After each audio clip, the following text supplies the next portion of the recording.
back to another video feature of the Immersive Worlds Handbook. Today I'm taking you inside American Girl Place, which is an interesting interactive store that you can find in a number of cities throughout the U.S. And today I'm actually at the one at the Grove in Los Angeles. So let me take you inside and show you some of the sights and experiences of American Girl Place.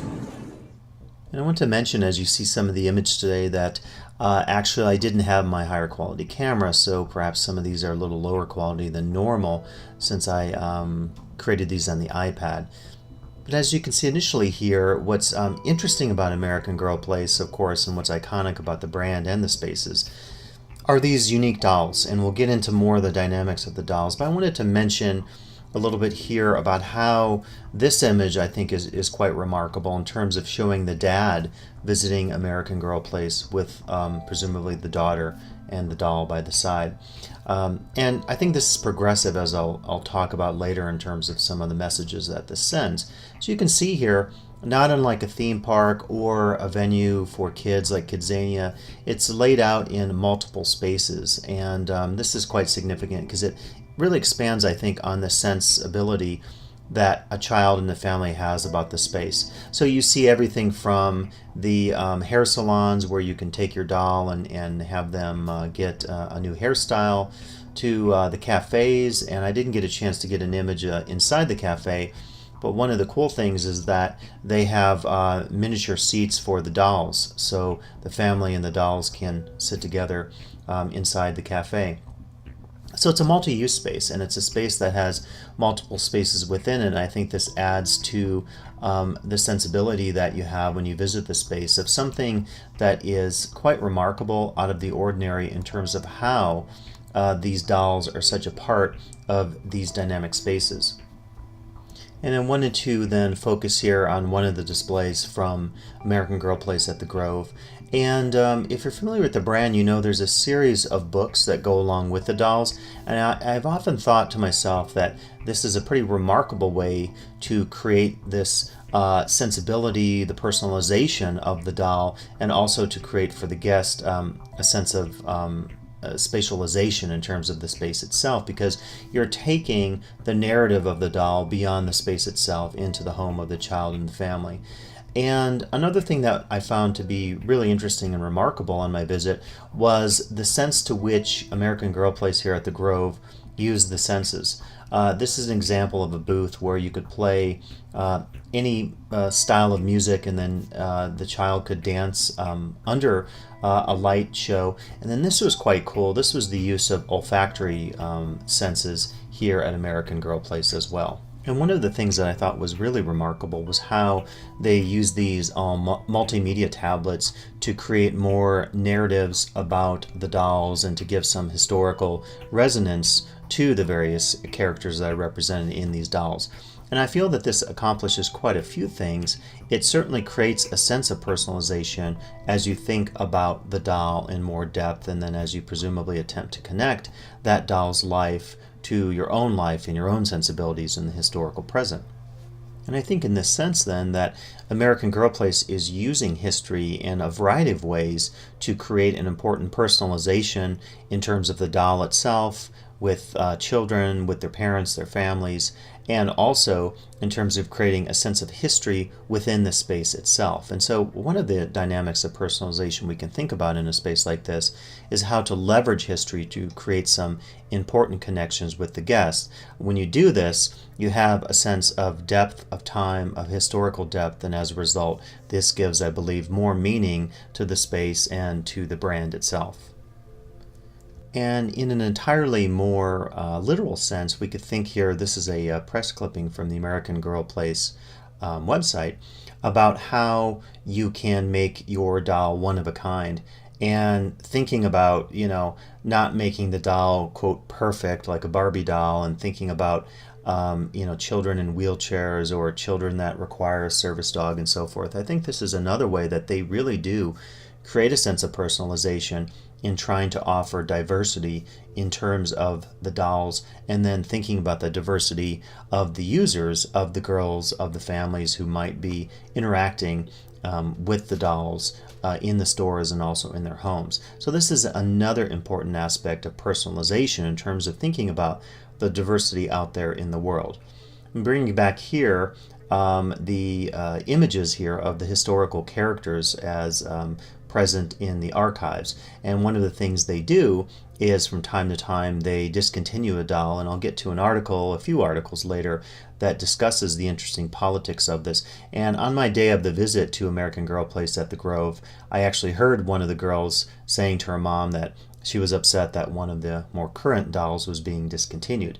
Showing these images here again to show you some of the diversity that's present. So thinking about creating dolls and then also the multimedia accoutrements that go along with the dolls that reflect the sense of real diversity that exists in the world. And I think in this way, this is another important aspect of personalization. Can you make the brand, can you make the spaces and everything that the space and the brand entails as they interact as diverse as the real world that exists just outside the doors of American Girl Place here in Los Angeles. At this point, I wanted to get into the politics of American Girl Place and the brand itself, and two articles to focus on. The first one here is from The Atlantic by Amy Schuller, who wrote this piece that American girls aren't radical anymore. And the main focus of the piece, I really encourage you to read it, I think it's a very good one, is the idea that when the company was purchased by the large toy company Mattel years ago, they lost some of this emphasis on history and politics, which, according to the author, has made these dolls so important. And I'll show you in a little bit, but I think they still maintain the focus on history and politics. But one of the points maybe is to make, with this quote from the article, the dolls current to the time. And by doing so, they would allow children, their families, to deal with important historical and political events. So I'll talk about later, I think the brand still does do this through some of the narratives that they create with the books that accompany the dolls, as well as some of the narratives of a historical and political nature that they feature within the store. And I'll show these in just a bit. So this is another feature from the New Yorker, and very similar in tone in terms of talking about this idea that the brand has changed over time, and the specific focus of this particular piece also gets into what I mentioned earlier, the discontinuance of some of the dolls, and what this says about taking a character, if you will, out of play in terms of the repertoire, the lineup of dolls available at the stores for purchase. But to get back to some of the images from the store here at the Grove, I would suggest that in fact they still, to this day, are keeping up with important historical and political messages. One of the things I liked is they supplement the dolls and all the accoutrements that you can purchase for the dolls, including the various novels and books. They supplement it with these multimedia screens, and I love the paralleling between the past and the present in terms of talking about important themes such as the strength of women. Here you see reflected in the store important focus on the suffragist movement. Next to this, you see actually Amelia Earhart, and you'll see this later too, a mirroring where a girl could actually step in front of that and see herself reflected in the mirror. You also see referencing of indigenous cultures in terms of one of the Native American dolls. There's also a Jewish doll present, and I'll show you in a little bit a doll that is from the time period of the Civil War, an African American doll. And I think this image here you see with this particular iconic statement suggests to girls that, particularly in a world of sexism, that they can have a voice. And I know critics would certainly say, well, the voice is through this corporate form, but I think you have to deal with that criticism separately for any sort of consumer narrative that is developed and, in this case, accentuated within a consumer space. Again, I think if you see some of these images here with this focus on the time period of American slavery in the South, and you read some of the personal messages that they've attached here to the dolls to further create the historical and political narratives, I think they are doing something quite remarkable in terms of creating something that's unique, something that can be personalized. And having all the historical and political messages here is another level of personalization, because the kid can use the doll and all the narratives created within the store to reflect on his or her own circumstances, personally her circumstances, in terms of where she is and where she's going with her own personal history. So another great way to personalize the individual who's visiting this space and also the products within it.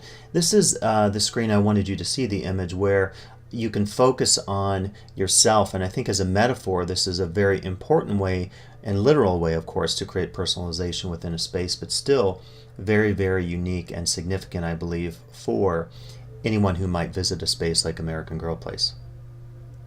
And I think as we see some final images here of American Girl Place, I hope that we've realized that in a space like this, there are numerous opportunities to create forms of personalization for the guest. And in some ways, it doesn't have to be over-the-top technologies.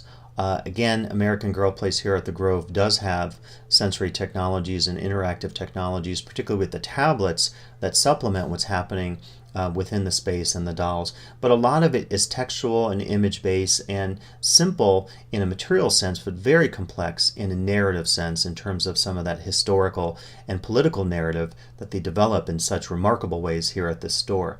So I hope you've enjoyed this video feature today here at American Girl Place at the Grove in Los Angeles, and come back for additional video features of the Immersive Worlds Handbook.